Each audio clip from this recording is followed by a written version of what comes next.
Okay, yo, what is going on, guys? It's your boy Torrentz here, coming to you today with another video. So this video today is going to be talking about all the changes which have come to balance recently. Loads and loads of changes. I think they're really great. As you can see in the title, it is called BOOMKINS Seem Insane. So that is pretty much what I think. Now, this video isn't going to be like really scripted or anything like that. There are some things I want to talk about, but I haven't like laid out everything beforehand that I want to talk about. So we'll see how this goes. I don't want to make it too long of a video. I haven't uploaded in like a month or so. I think the last video I uploaded was on the 27th of September. Well, it was on the 27th of September. And today, time of recording this, it is the 27th of October. So it's been a month to the day. You just saw me clock right then. So it's been exactly a month since I last uploaded a video, and just loads of stuff going in my life. I don't really play WoW anymore now. As you can see, my item level is 845. Now, when I was last playing WoW, that was like really high for at the time. I got a legendary, but my gear and stuff now, like, I've still got blue gear.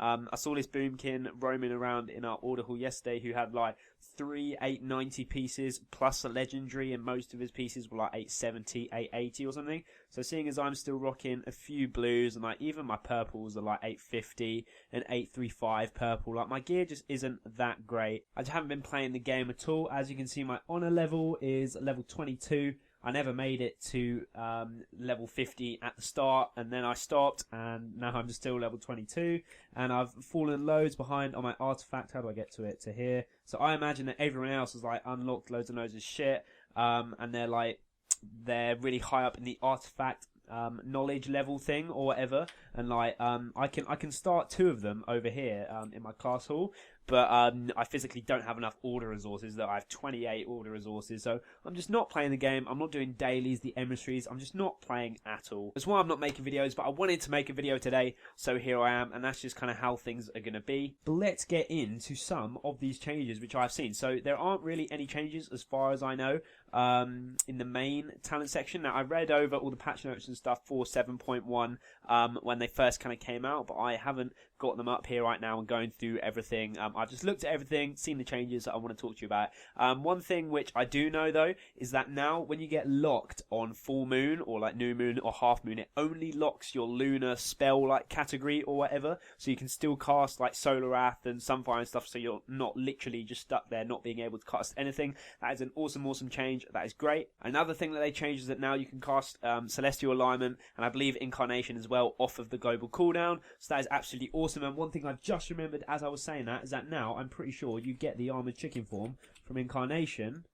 Oh, I have Glyph of Stars, don't I? Fuck. So let's get into all the actual changes which are really on the honor talent. So the first thing here is Iron Feather Armor, and it gives your Moonkin form an additional 50% increased armor and reduces your chance to be critically hit by melee attacks by 20%. So the huge problem with Boomkins that we just got shat on by melee, even though that doesn't really stop us from taking the D, it makes taking the D a little bit less harmful, because now being in Moonkin form increases our armor by 250%, and your chance to be critically hit is reduced by 20%, which, you know, if you're getting burst by Demon Hunter and a Rogue, having that one huge thing which they use which would hit you for like half your health, not critting, is really great. Thanks to this passive talent is awesome.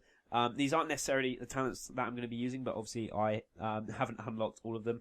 Protector of the Grove stayed the same, but now it affects Healing Touch. Now it affects Regrowth instead of Healing Touch, because Regrowth is now our baseline heal, and we get Healing Touch through Restoration Affinity. So those two have just swapped. So Protector of the Grove is the same. This is an awesome talent though. Celestial Guardian, while in bear form, you take 30% less damage from spells, and receive 20% increased healing. Sorry, I just tripped out because it says form spells. I'm pretty sure that means from, and that's just an error in the tooltip. So 30% less damage from spells. Monks, so they have, this is just one I can think off the top of my head, they have Fortifying Brew, which is a 20% damage reduction, and even though it's from everything, I'm pretty sure, don't quote me though, that's on a 2-minute cooldown. We can go in and out of bear form whenever we want, and it's for 30% instead of 20%. So that is awesome. If I want to take 30% less damage from spells, pop in bear form. It's a 30% damage reduction. Obviously, it isn't going to do anything really against a warrior and a rogue, but if you're playing like a mage, shadow priest, and you're getting fucked, pop in bear form, obviously you have all the plus sides of Bear Form already, so that is just an absolutely great ability. That is awesome. And obviously the 20% increased healing as well. That is just great. So next here we have Crescent Burn, which is the same as it's always been really. Like, it's an alright talent, but it wasn't something you take because it's fucking awesome. Celestial Downpour has been reworked. So I believe before the patch it was just a 30% increase damage to your Starfall, which you could pair with the talent Stellar Drift. But now it's just been reworked. And it increases the duration by 100%. So a problem I had with Starfall in the past was that you spend 60 astral power on it, which is quite a lot, especially compared to the cost of other things like Star Surge. And then it doesn't really last that long. It doesn't seem that effective. It's a targeted place as well now instead of just affecting everyone. So kind of had some downsides to it. But now it lasts 100% longer if you use this talent. So if you want to go for an AoE kind of rock comp kind of thing, that is awesome. And I think it's much more I prefer it way more to how Celestial Downpour was in 7.0. So that's great. Fan of that talent. Here, though, we have Eclipse, and this is what you're going to be taking if you don't want to go for that AoE and you use Celestial Downpour. So Eclipse reduces the cooldown of Celestial Alignment by 60 seconds baseline. So Celestial Alignment is on a 2-minute cooldown. Now, if you choose Incarnation, I'm not sure if it's going to change... I'm not sure if it's going to work in the same way for Incarnation like it says it does for Celestial Alignment. So I'm not sure on that. If it doesn't, then that kind of sucks. But I think Celestial Alignment is great on its own anyway. So to have it on a 2-minute cooldown is awesome. And when you use it, it summons a beam of light at your location, granting you 70% reduction in silence and interrupts for 10 seconds. So I'm pretty sure if I'm understanding that right, when you go in this like beam of light from it, if you're silenced or interrupt, it will reduce it by 70%. Or no. So I think I've just clocked now. So when you're in it, it then gives you a buff for 10 seconds, which reduces the effect of silence and interrupts by 70%. I'm pretty sure that's what it is. But either way, it's pretty cool just tacking that on to the passive ability along with the minute reduction in cooldown. So that's great. That's an awesome talent, and that is definitely what you're going to be taking for Burst. So we have Prickling Thorns, which I always thought was kind of a bit of an arse talent.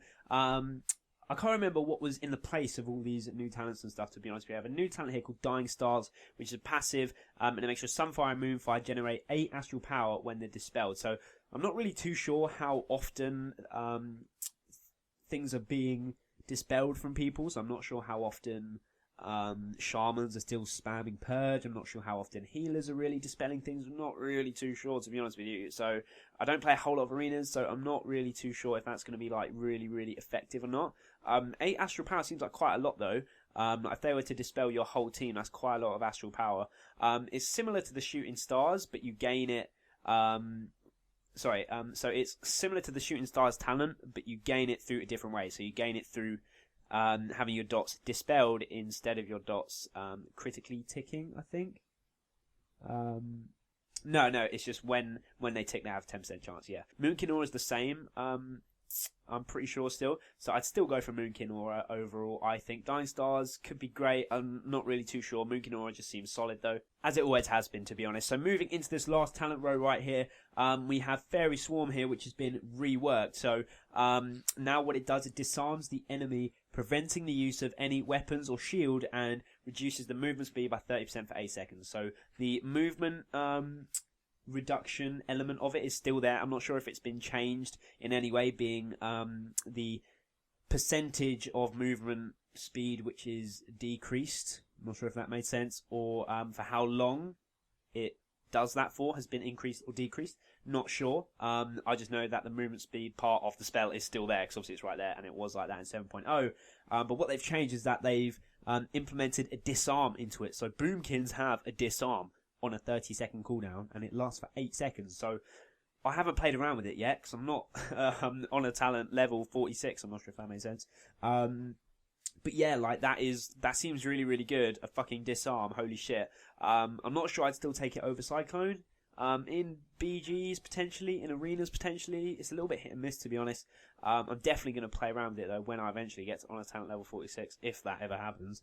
And then here we have Deep Roots, which is a new talent which makes your root no longer be cancelled by damage, which is really, really awesome. Like that is, in my eyes, been a huge, well, in everyone's eyes, it's been a disadvantage to root for ages, because like if you're getting dicked on and like you need to choose carefully what globals you use on what. It's like, do I really want to try and cast a root or try fake a root in order to get a root off or something like that, and then just have it not save me? This talent could kind of lessen that feeling to you as the Boomkin in situations that you want to potentially use root. So an interesting talent, could be great. Not really too sure. BG's arenas seems like it could be useful in both, but I believe they are all the main changes that I really wanted to talk about. So in terms of videos and stuff like that, who knows when you're going to see another video from me. If there's every day I just want to hop on, play BG, record it. So I'll do. If there's anything I want to talk about, I certainly will. Hope you guys did enjoy this video though. Let me know what you think about the new changes. Are we overpowered? Boomkins have a disarm? I don't know. Let me know in the comments down below. Would love to hear from you. But for now, I'd like to thank you for watching, and I'll catch you guys next time.